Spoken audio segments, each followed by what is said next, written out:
Chemistry with Sayan YouTube চ্যানেলে সকলকে স্বাগত। আজকের টপিক ব্রোমিনেশন অফ ফেনল। আমরা জানি ফেনলের ব্রোমিনেশন যদি করা হয় সেটা ওয়াটার মিডিয়ামে করলে 2,4,6 ট্রাইব্রোমোফেনল তৈরি হয়। আর যদি আমরা কার্বন ডাইসালফাইড মিডিয়ামে করি তাহলে দুটো প্রোডাক্ট আছে, একটা হচ্ছে অর্থোব্রোমোফেনল, একটা প্যারাব্রোমোফেনল। যার মধ্যে প্যারাব্রোমোফেনলটা মেজর প্রোডাক্ট, প্রায় 90% ইল্ড দেয় এবং এটা 10% ইল্ড দেয়।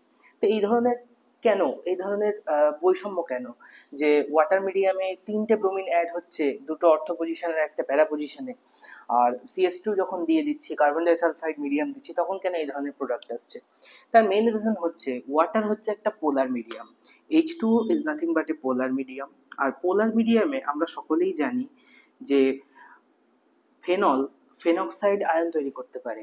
অর্থাৎ এই যে ফেনলের যে স্ট্রাকচার, বেঞ্জিন রিং তার সঙ্গে OH, এটা যখনই ওয়াটার মিডিয়ামে চলে আসবে, ওয়াটারে অক্সিজেনের লোন পেয়ার H+টাকে নেবে এবং এটাকে একটা ফেনক্সাইড আয়ন তৈরি করে দেবে।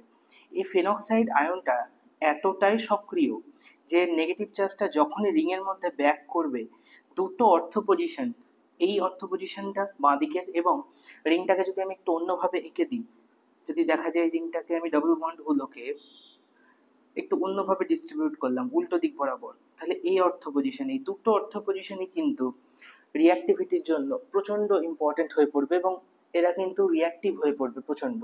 তার সঙ্গে যখনই ইলেকট্রনগুলো ব্যাক করবে তখন প্যারা পজিশনটাও খুব অ্যাক্টিভ হয়ে যাবে, যার ফলে ব্রোমিন যখনই দেওয়া হবে, যে ব্রোমিন প্লাস যে ক্যাটায়নটা তৈরি হয়েছে এখানে, ইলেকট্রোফাইলটা 3 জায়গাতেই কিন্তু গিয়ে বসে পড়বে, অর্থাৎ দুটো অর্থ পজিশনকে ব্লক করবে এবং একটা প্যারা পজিশনকে ব্লক করবে। তার মেন রিজন হচ্ছে ফেনক্সাইড আয়নের এক্সট্রা স্টেবিলিটি, রেজোনেটিং স্টেবিলিটি। কিন্তু যখনই CS2 মিডিয়াম দেবো আমরা, CS2 medium is a non polar medium. এই নন পোলার মিডিয়ামে কিন্তু ফেনক্সাইড আয়ন তৈরি হতে পারবে না।